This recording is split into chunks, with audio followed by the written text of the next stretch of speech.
जय जय श्री राधे, जय जय श्री राधे, जय जय श्री राधे। क्या हाल चाल बच्चा लोग, सब ठीक ठाक, बढ़िया, मजा में? हाँ, आई होप सब अच्छा चल रहा होगा। छठ पूजा हो गई। हाँ यार, देखो यार, छठ पूजा के बारे में एक चीज़ बताऊँ मुझे। बहुत पहले बचपन में ही एक गाना टाइप का नहीं होता है छठ पूजा के गीत वाला। आ, मजाक मत समझना यार, इम्पोर्टेंट बता रहा हूँ। छठ पूजा का गीत मुझे बहुत ढंगा लगता है, क्या है यार। अरे वो गाने का जो एक एकदम एक फ्लो होता है ना छठ पूजा में। आ छठी माई दे हम, मेरा थोड़ा गला खराब है, ठीक है। भाग मत जाना तुम लोग सुन कर ये सर क्या ही बोल रहे हो आप। हाँ, ठीक है। ऐसे था ना, छठी माई दे हम अरघवा, बिटवा आई है कि नाई। ये आई है कि नाई वाला जो है ना, मतलब ना, मतलब वो फ्लो ऐसे वाला, वही एकदम बिल्कुल एकदम मतलब वेव वाली फीलिंग कराता है यार, बहुत मजा आता है सुनने में। हाँ, काफी टाइम हुए मुझे ये सब गाने सुने हुए। वैसे भी यहाँ बैंड वैंड पे कहीं सुनाई दे जाता है बढ़िया। आजकल तो वो चिरकुटों वाला गाना आ गया ना, क्या होता है, चिरकुटिया भजन टाइप का, क्या होते हैं। हाँ, हम आएंगे छठ बनाएंगे ऐसे करके, पता नहीं है, फालतू। पुराने वाले बहुत मजेदार थे यार, सुन सुन के देखना, बहुत मजा आएगा, फीलिंग आती है कि देखो रे, लास्ट क्लास में मैंने बताया था बाबू आप लोगों को, क्या एरर, त्रुटि विश्लेषण किया गया था, ठीक है। बता दूं बाबू, जैसे बात समझ लीजिए, आप पूरा भोजन करते हैं, ठीक है, आपने पूरा भोजन किया, लेकिन साथ में बाबू अगर सौंफ और मिश्री हो जाए, सौंफ प्लस मिश्री, ठीक है, सौंफ और मिश्री भी अगर मिल जाए तो मजा ही आ जाता है कि नहीं। ठीक उसी तरीके से ये जो अपना क्या है, एरर, त्रुटि विश्लेषण और सार्थक अंक, सार्थक अंक सिग्निफिकेंट फिगर, सार्थक अंक, ये दोनों बाबू सौंफ और मिश्री की समान है। अगर ये नहीं मिलते हैं तो मजा नहीं आता है, ठीक है। जायका मतलब कंप्लीट नहीं मानी जाती है दावत, ठीक है। तो इन्हें करना बहुत ही जरूरी है। एरर तो मैंने बता दिया है, एरर में गिनना के मैंने स्टार्टिंग में थोड़ी सी थ्योरी बताई है 3 टाइप का, फिर उसके बाद थोड़ा सा और बताया भाई क्यों क्यों क्यों एरर कॉज होते हैं, ठीक है।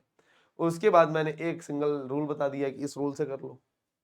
उसके बाद मैंने क्या बताया हुआ है, बताया था ना एक सिंगल रूल आप लोगों को, a की पावर 4 b की पावर c प्लस, हाँ, b की power 2 plus m cube by c square. इसका क्या है, इसका अगर x है तो डेल्टा x बाई एक्स क्या हो जाएगा, आप लोगों को सब पता है कैसे लिखना है, ठीक है।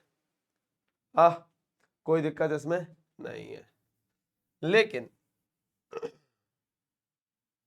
साथ में आप लोगों को किसकी जरूरत पड़ती है, थोड़े से नॉलेज की, वर्नियर कैलिपर और स्क्रू गेज की। वो भी मैंने बता दिया था, स्क्रू गेज का ये जो मेन स्केल का 1 पार्ट होगा, मेन स्केल का 1 पार्ट, इसका कितना पार्ट करेंगे, ये हो जाएगा लिस्ट काउंट। क्या होता है, हाँ, सेकेंडरी स्केल, ठीक है। जो सेकेंडरी स्केल है अपनी, राइटिंग मत देखा करो रे, समझा करो। मेन स्केल का जो फर्स्ट एक पार्ट है, मेन स्केल का एक पार्ट, उसके कितने पार्ट हो रहे हैं किसके, सेकेंडरी स्केल के द्वारा, वही क्या हो जाता है, लिस्ट काउंट हो जाता है, ठीक है। बस इतनी दो नॉलेज चाहिए थी, दो नॉलेज, एरर के सारे क्वेश्चन हो जाएंगे। अगर कभी थ्योरेटिकल क्वेश्चन आया तो स्टार्टिंग में थोड़ी सी थियरी दे दी है, उससे काम हो जाएगा। रही कुछ ही बात करते हैं बाबू सिग्निफिकेंट फिगर की। आने वाले 20 से 25 मिनट में आप लोगों को सिग्निफिकेंट फिगर पूरा क्लियर हो जाएगा। सबसे पहले जान लीजिए रूल नंबर 1, सिग्निफिकेंट फिगर में कोई भी नॉन जीरो नंबर सिग्निफिकेंट होता है, ठीक है।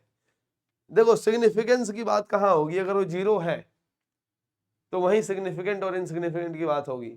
जैसे मैं तुमसे बोलूं 10 रुपया, और मैं तुमसे बोलूं 0 0 0 0 0 0 10, इनका कोई मतलब है क्या, फालतू लगा दिया ना। हाँ, इसी तरीके से अगर मैं कहीं बोलूँ 10 मीटर, मैं कहीं बोलूँ 10.0 मीटर, 10.00 मीटर, क्या ही मतलब है इन चीजों का। हाँ, यही बस अपने को गेट करना है कि जीरो सिग्निफिकेंट है कि नहीं है, जीरो का कोई मान, जीरो की कोई वैल्यू है कि नहीं, बस सीधी बात। जीरो के रखने की कोई वैल्यू है या जीरो के रहने की कोई वैल्यू नहीं है। बस यही दो बातें अपने को डील करनी है, किसमें, सिग्निफिकेंट फिगर में, सार्थक अंक में। बस हमें इतना समझना है, क्या, सार्थक अंक में हमें बस इतना समझना है, जो जीरो आया है वो कुछ रखता है या नहीं रखता है, उसकी कोई वैल्यू है या नहीं है, सीधी सी बात। ठीक है, आ गया समझ में? हाँ आ गया। तो लिखिए रूल नंबर 1 है, रूल 1 लिख लो। रूल 1 है बाबू, जीरो की बात करनी है तो सारे जो नॉन जीरो नंबर है वो क्या हो गए, नॉन जीरो नंबर सार्थक अंक है।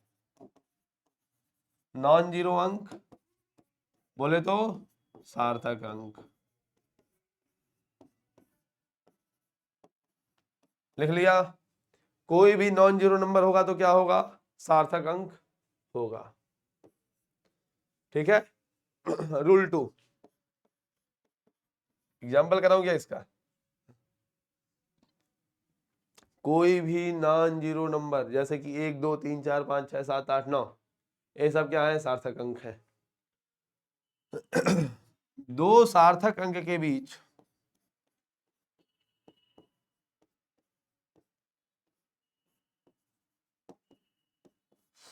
दो सार्थक अंक के बीच, ठीक है,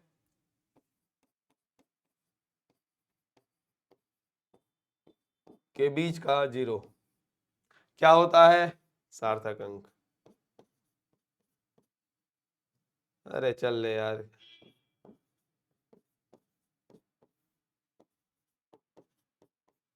ठीक है।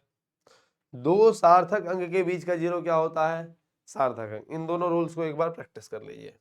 जैसे 1.234 हाँ, जीरो लगा दे यार, 102.034, ठीक है। हाँ, तुम्हारे बाबू क्या है, 1 2 3 4, ये क्या है, सार्थक अंक है।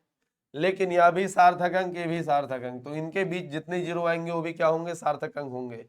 यहाँ पे सिग्निफिकेंट फिगर कितने हैं, 1 2 3 4 5 6, ठीक है।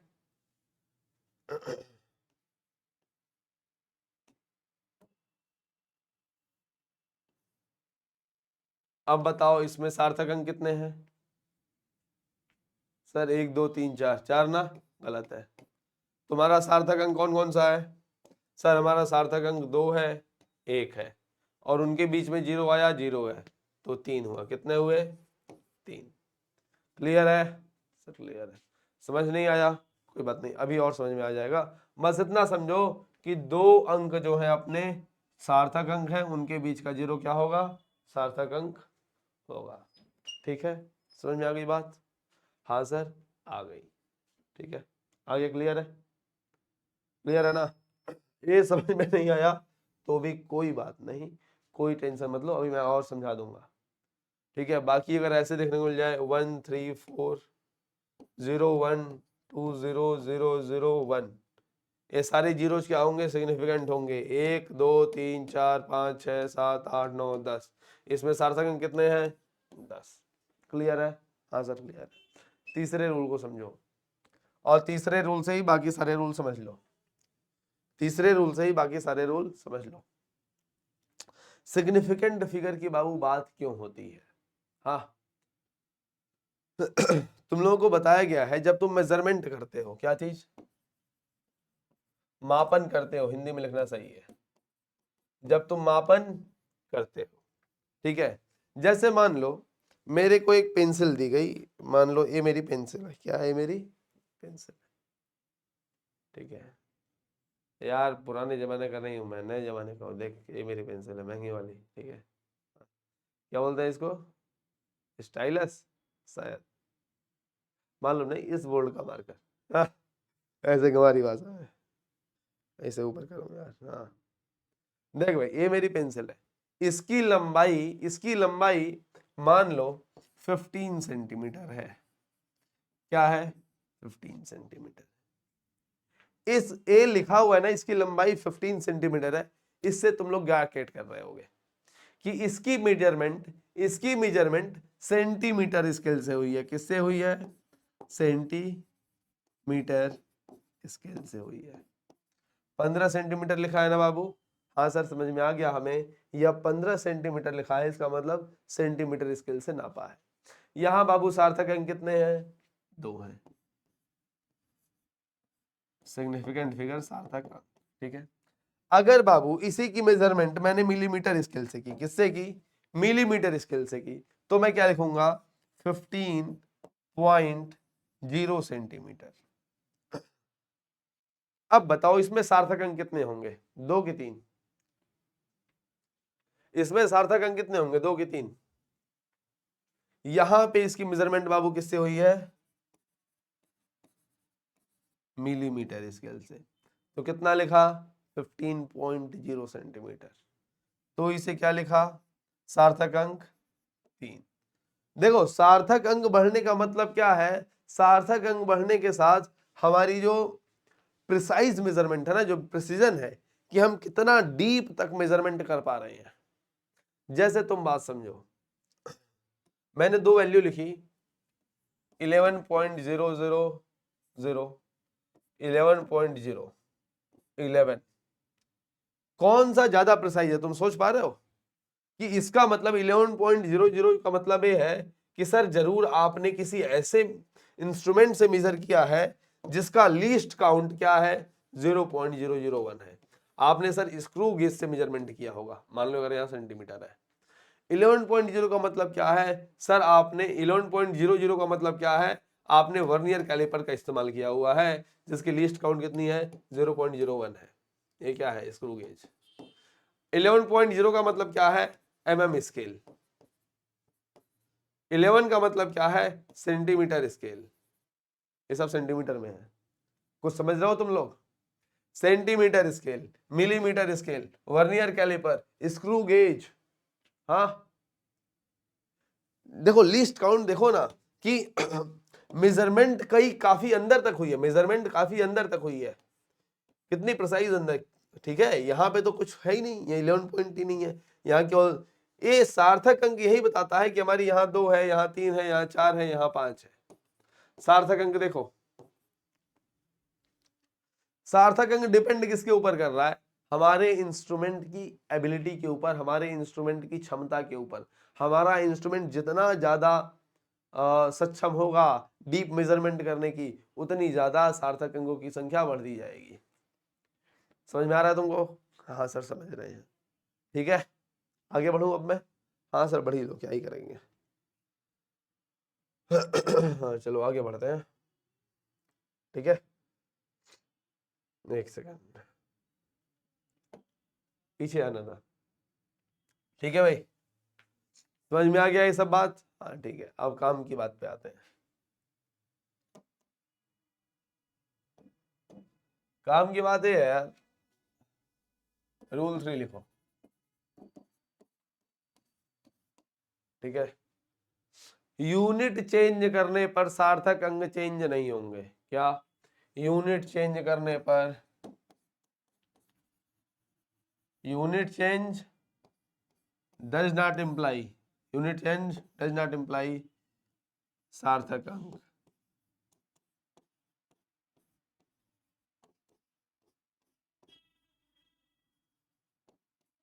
सार्थक अंक में चेंज नहीं होगा, यूनिट बदलते रहो। जैसे लेट कर लो बाबू, तुमने मिलीमीटर स्केल से नापा। क्या? मिलीमीटर स्केल से नापा। मिलीमीटर स्केल से तुमने कितना नापा? मान लो मिलीमीटर स्केल से तो मिलीमीटर में ही नापोगे। तुमने मिलीमीटर स्केल से नापा 12 मिलीमीटर। क्या? 12 मिलीमीटर। चलो ठीक है, इसे सेंटीमीटर करो, सेंटीमीटर हो जाएगा 1.2 सेंटीमीटर। सही है यार? हाँ, इसे मीटर करो, मीटर करो, इसे मीटर करो, 0.012 मीटर। किलोमीटर करो, 1.2 इंटू 10 की पावर -5। किलोमीटर। कोई दिक्कत? मिलीमीटर को जरा माइक्रोमीटर लिखो। 12,000 माइक्रोमीटर, या लिखूं 12 इंटू 10⁻³ माइक्रोमीटर, 1.2 इंटू 10⁻⁴ माइक्रोमीटर, ऐसे लिख लो।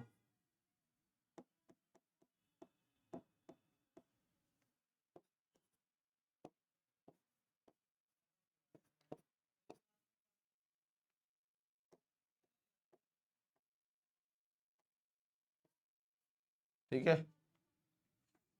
या फिर इसे लिख लो 0.000 मीटर है ना, तो 3 जीरो और बढ़ा लो। अरे क्या हुआ यार, 0 1 2 1 2 3 4 5 6, सही तो है। हाँ हो गया भाई। किलोमीटर लिख लिया बाबू। अब जरा इस बात को समझो तुम लोग, ये जो मैं बता रहा हूं कि 12 मिलीमीटर बाबू तुमने नापा किससे है? मिलीमीटर स्केल से ना। हाँ, सार्थक अंक कितने हैं? 2 है। यहाँ सार्थक अंकों की संख्या कितनी है? 2 है। यहाँ भी सार्थक अंकों की संख्या कितनी है? 2 है। यहाँ भी सार्थक अंकों की संख्या कितनी रहेगी? 2 रहेगी। यहाँ भी सार्थक अंकों की संख्या कितनी रहेगी? चाहे यह हो दोनों में, ठीक है। ऐसा नहीं है कि इसमें सार्थक अंकों की संख्या अलग होगी, इसमें अलग होगी, दोनों में बाबू 2 ही है। यहां भी कितनी है? 2 है। यहां भी कितनी है? 2 है। ठीक है, अब मैं इसी से समझाने जा रहा हूं। रूल 3 लिखा ना? रूल 3 में अब आओ समझो। रूल 3 का पहला क्या था? 12 mm। कितने सार्थक अंक हैं? 2। सेकंड क्या है? 1.2 सेंटीमीटर, सार्थक अंक 2। तीसरा क्या लिखा? 0.012 सेंटीमीटर, सार्थक अंक 2। इसका मतलब बाबू यहां से जरा रूल नंबर 4 देखो कि डेसिमल के बाद और पहले 0 0 है, तो उसका मतलब कोई मतलब नहीं है। डेसिमल के इधर का 0 कोई मतलब नहीं है। डेसिमल के इधर के 0 कोई मतलब नहीं है, सीधी सीधी बात। डेसिमल के इधर 0 कोई मतलब नहीं, ठीक है। डेसिमल के इधर भी 0, लेकिन नंबर सार्थ, देखो सीधी सी बात है। रूल नंबर 1 क्या था? 2 सार्थक अंकों के बीच जो 0 आएंगे उनकी वैल्यू होगी। तो सार्थक अंक 0, सार्थक अंक नहीं है, सार्थक अंक नहीं है तो कितने ही 0 आ जाए, डेसिमल भी आए, कोई फर्क पड़ने वाला नहीं है। समझ गए? अपने को बस सीधे देखना है सार्थक अंक है कि नहीं है। सार्थक अंक नहीं, क्या चीज अपने को यहां से मालूम चला? सार्थक अंक 0, सार्थक अंक, ये सब क्या होंगे? सार्थक अंक। अगर ऐसा नहीं हुआ, सार्थक अंक नहीं हुआ, 0 हुआ, डेसिमल हुआ, 0 0 हुआ, कुछ भी हुआ, यहां पे सिग्निफिकेंट फिगर पहला आया, तो ये सारे 0 क्या हुए? नॉन सिग्निफिकेंट, इनका कोई मतलब नहीं है, नॉन सार्थक अंक, सार्थक अंक नहीं है। समझ में आ गया बाबू? हाँ सर समझ में आ गया कि 0.012 का। अगला देखे भाई, चौथा। कलम बदल लेता हूं मैं। चौथा है बाबू 0.1234, मैया जी की जय जयकार, किलोमीटर, सॉरी अरे मीटर था, एम फॉर मंकी।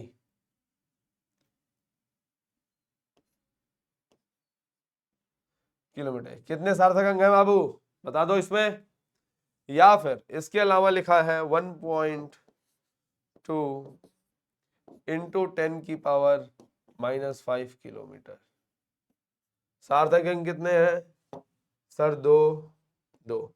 ये वाला सर हम समझ गए, यहीं से ये भी समझ गए क्या होगा सर। रही खुची बात सर इसकी है, तो इसको भी समझ गए। सार्थक अंक केवल इसका गिना जाएगा, इसका कोई वैल्यू नहीं है। 10 की घात का कोई वैल्यू नहीं होता है। 10 की घात 10 लगे, 10 की घात -10 लगे, कोई फर्क पड़ने वाला नहीं है। अपने को किससे मतलब है? 1.2 से। सार्थक अंक कितने हुए?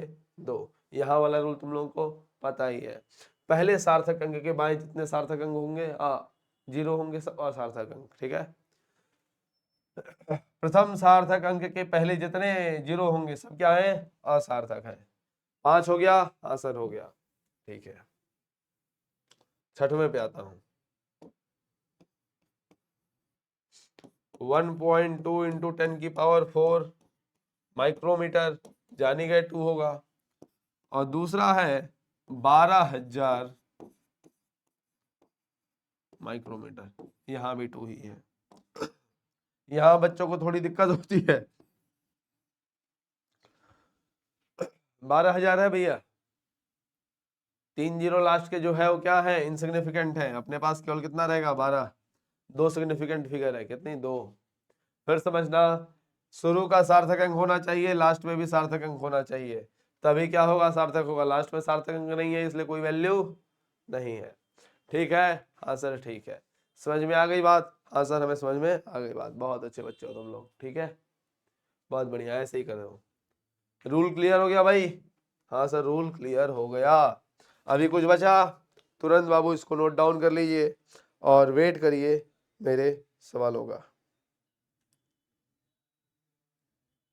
सर पता नहीं कहाँ कहाँ सर आप सवाल लेकर के आते हो, है कि नहीं भाई? हाँ अगर किसी को रूल ही लिखना है तो रूल ऐसे लिख सकता है, रूल 4 होगा और रूल 5 होगा। अबे पहला वाला यही रूल यही वाला रूल लिख लो ना, इसका वाला 0.000 वाला है। 0.0012 का मतलब क्या हुआ? 2 सिग्निफिकेंट फिगर है, 2 सार्थक अंक है। क्यों?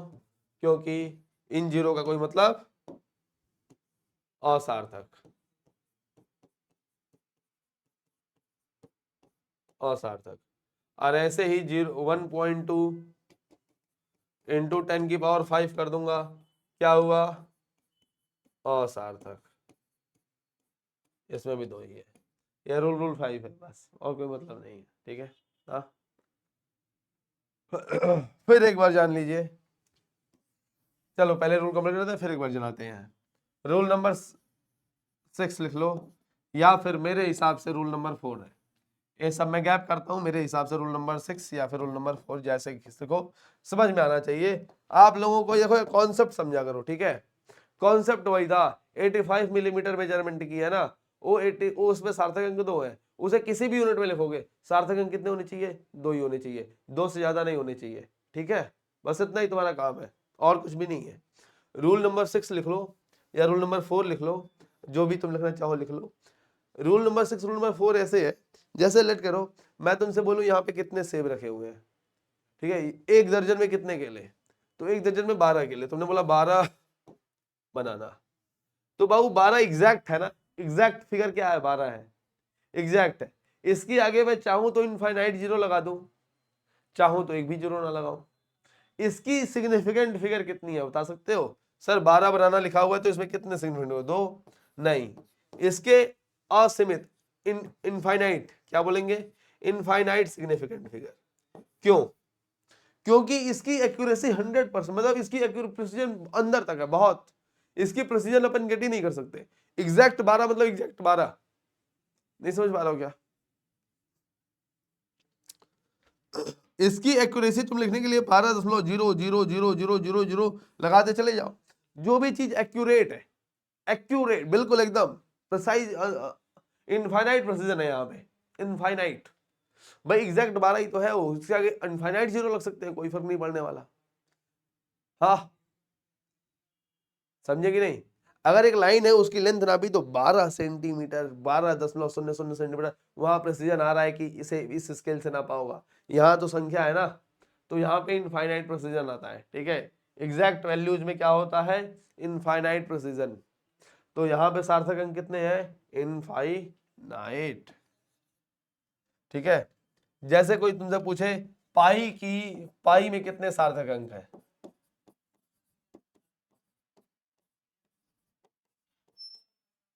तो सीधे बोल देना इनफाइनाइट।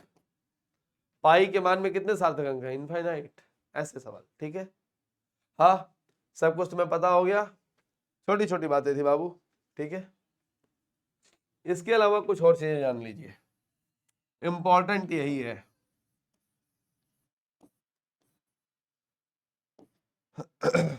जब भी सवाल में जोड़ घटाना गुणा भाग होगा, कुछ भी होगा, सार्थक अंक की संख्या बढ़ेगी नहीं।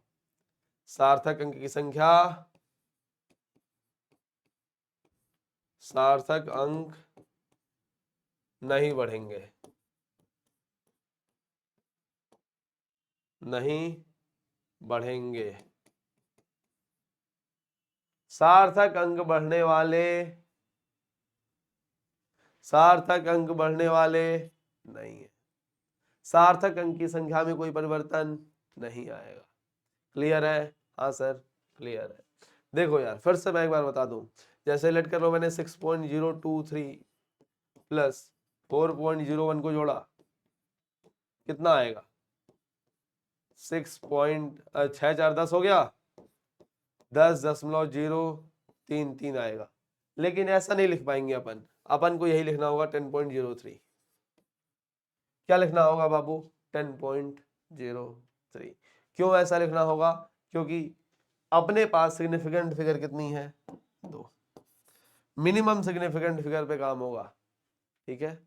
हाँ, आगे बात समझ में, ठीक है। दूसरी बात, अगर कभी ऐसी बात आ जाए तुम्हारे सामने कि तुम्हें स्केल दे दे या इंस्ट्रूमेंट बता दे, इंस्ट्रूमेंट बता दे, तो याद रखना उसके लीस्ट काउंट में ही तुम्हें काम करना होगा। इंस्ट्रूमेंट के लीस्ट काउंट का ही प्रेसिजन होता है। इंस्ट्रूमेंट के लीस्ट काउंट की सार्थक अंक, इंस्ट्रूमेंट के लीस्ट काउंट के डेसिमल के बाद, डेसिमल के बाद के सार्थक अंक से तुमको मतलब होगा। जैसे मान लो मैंने तुम्हें दिया कि मेरे पास स्क्रू गेज है, क्या है? स्क्रू गेज है, इससे मैंने मेजरमेंट की, तो तुम्हें सीधे मालूम होना चाहिए अगर स्क्रू गेज है तो मेरे पास कुछ भी आएगा तो 0.001 यहां तक का प्रेसिजन जा सकता है। दशमलव के 3 स्थान तक मेरे पास सिग्निफिकेंट फिगर आएंगे। क्या? दशमलव के 3 स्थान तक सिग्निफिकेंट फिगर आएंगे।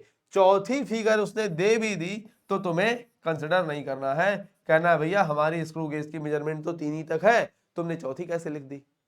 ठीक है, समझ में आ गई बात? हाँ सर आ गई। ठीक है, आगे बढ़ते हैं, क्वेश्चंस पे आते हैं। बस इतनी सारी बात है, ये बस चैप्टर खत्म हो चुका है। यदि 0.1 सेंटीमीटर पिच तथा वृत्तीय पैमाने पर 50 भाग वाले स्क्रू गेज की सहायता से, 2020 का सवाल है, ठीक है। 0.1 सेंटीमीटर पिच तथा वृत्तीय पैमाने पर 50 भाग वाले स्क्रू गेज की सहायता से एक वस्तु की मोटाई नापी जाती है। क्या नापी जाती है बाबू? मोटाई। तो इसका सही मान होगा, सही मान क्या होगा? देखो मैंने तुम्हें बताया था कि 0.1 क्या है तुम्हारा? ये क्या हो गया? मेन स्केल का 1 पार्ट। तुम्हारे पास वृत्तीय स्केल में कितने पार्ट है सर? 50। लीस्ट काउंट कितना आया तुम्हारा सर? लीस्ट काउंट आ गया 0.00, 5 दूनी 10, 2। ठीक है, लिस्ट काउंट कितना है? 0.002। सही मान क्या होगा? अब देखो यार, ये तुमसे कुछ दे तो रहा नहीं है कि ऐसा हुआ, यहाँ पे स्केल कुछ नहीं दे रहा है, तुम यही गेट कर सकते हो। तुम्हें थोड़ा दिमाग लगाना होगा यहाँ पे। फिर यार ए 2.1, 121, 124, 123, 125, find the odd one out वाला केस था यार। क्वेश्चन था find the odd one out. Question क्या था? Find the odd one out. और ऑड क्या है? बस बाकी समझने की बात ये है, समझने की बात ये है कि यहाँ पे अपनी मेन अपने भी लिस्ट काउंट कितना आया, अपना अल्पतमांक कितना आया? इतना। तो इसका मतलब लास्ट वाली जो भी रीडिंग आएगी वो इसके मल्टीपल में तो आएगी। 0.002 के एनएस मल्टीपल ही तो होगा, या लास्ट में इवन डिजिट ही आनी चाहिए। सीधी सी बात है, ठीक है। आगे बढ़ता हूं मैं। लीस्ट काउंट के गुणन, मतलब कि क्या बोलते हैं, गुणनफल बोलते हैं, हाँ, उसके टर्म्स में ही, उसके इंटीग्रल मल्टीपल्स में ही ये आएगा। वर्नियर पैमाने की सहायता से वृत्ताकार अनुप्रस्थ काट की एक पेंसिल के व्यास को मापते हुए एक छात्र निम्नलिखित 4 पाठ्यांक अंकित करता है। 5.50, 5.55, 5.45, 5.65। इन चारों पाठ्यांकों का औसत भी तुमको दे दिया है कि इनका एवरेज क्या है, एवरेज वैल्यू 5.5375 मिलीमीटर। ठीक है। आंकड़ों का मानक विचलन, बाबू विचलन कितना बोल रहा है, विचलन बोल रहा है तुम्हारा 0.0739 इसलिए पेंसिल का औसत व्यास अंकित किया जाना चाहिए। अब बोल रहा है कि यह बताओ पेंसिल का औसत व्यास कितना अंकित किया जाए। साहब पहली बात बाबू बहुत सिंपल सवाल दिया है, रेडियस ओडियस नहीं लिया, रेडियस ओडियस करता तो इंटू 2 मल्टीप्लाई करते, वो भी नहीं करना है तुमको, कुछ करना ही नहीं, तुमको केवल आंसर देना है। सब कुछ व्यास की ही मेजरमेंट ही दी गई है सब कुछ। 4 ऑप्शन देख रहे हो, 5.375, बताओ। अभी अभी तुम्हें बताया तुम्हारे पास जब मेजरमेंट की तो तुम्हारी एक्यूरेसी कहां तक की थी सर, मिलीमीटर के बाद 2 अंक तक, 5.50 मिलीमीटर, 5.50 मिलीमीटर, मतलब मिलीमीटर स्केल में डेसिमल के 2 बाद, मिलीमीटर स्केल में डेसिमल के 2 बाद, मिलीमीटर स्केल में डेसिमल के 2 बाद।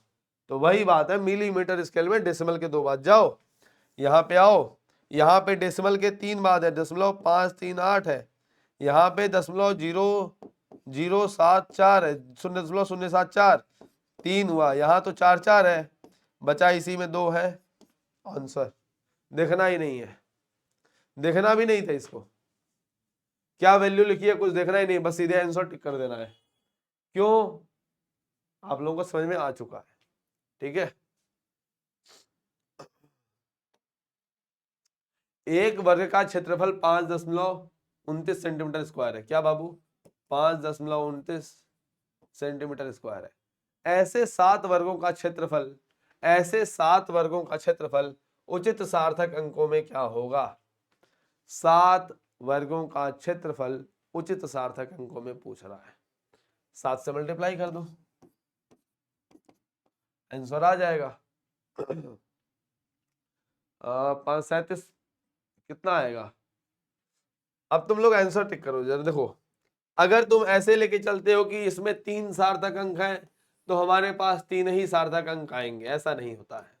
बताया अभी मैंने क्या, डेसिमल के बाद देखना होगा आपकी एक्यूरेसी कहां तक की थी, दशमलव के बाद शून्य के 2 स्थान मिलीमीटर में, मिलीमीटर में दशमलव के बाद 2 स्थान।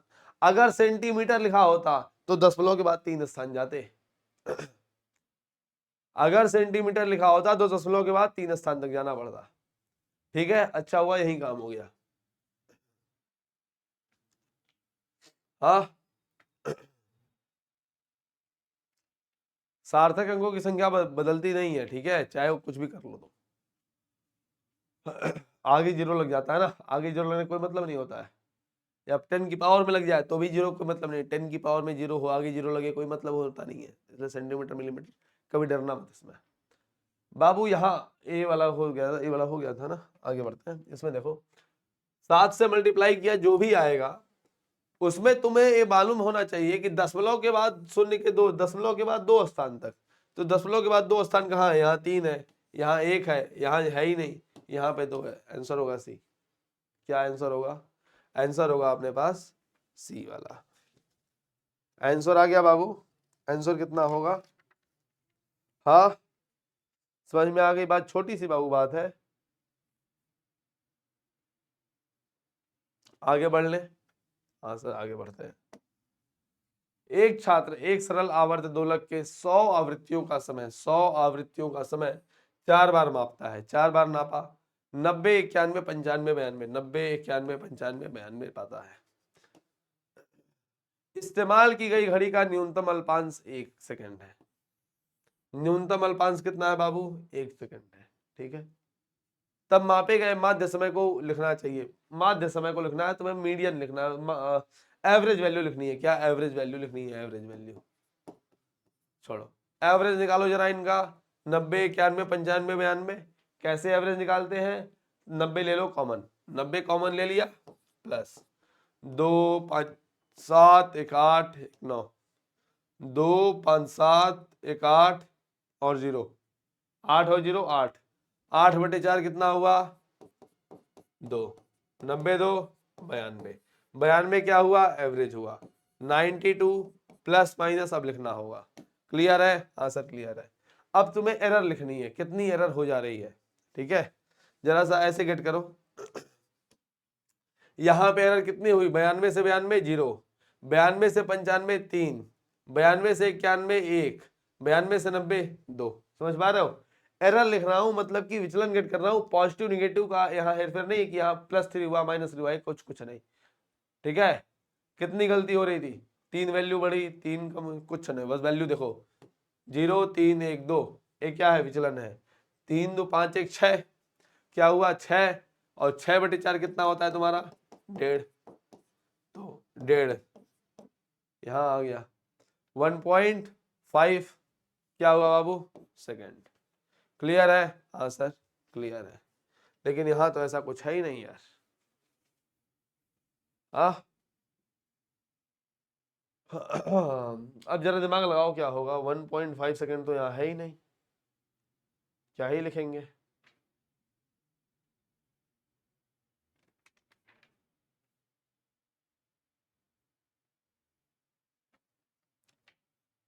वन पॉइंट फाइव सेकेंड तो है नहीं, क्या लिखेंगे?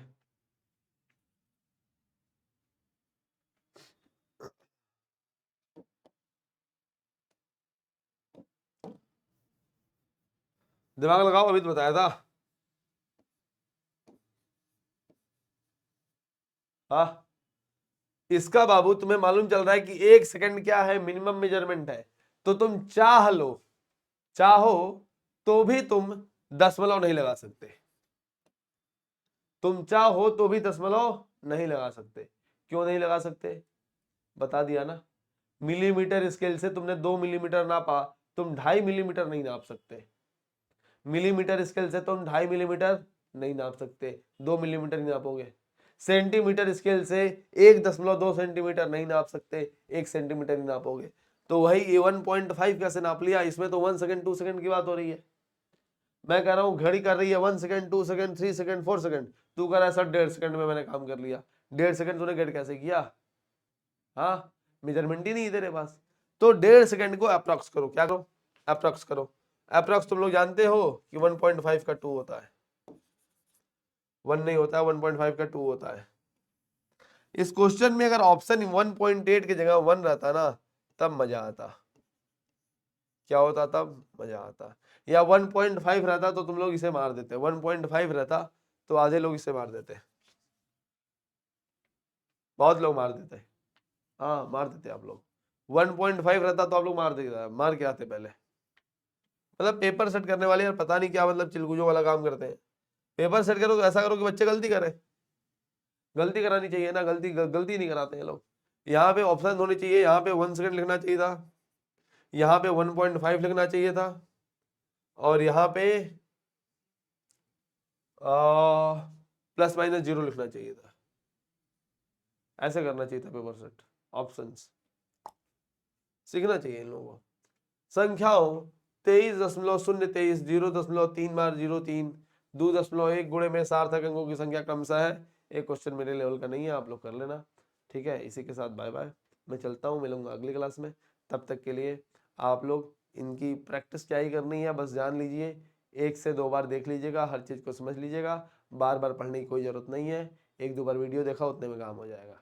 ठीक है, हाँ, एरर का और सार्थक अंकों का सौंफ और मिश्री है, चबा जाइए बिल्कुल। ठीक है, बहुत ज़्यादा इसमें काम करना ही नहीं होता, बस चबा चबा खाना, बस चबाइए, बस उतना मजा आएगा। ठीक है, बाय बाय। मिलते हैं।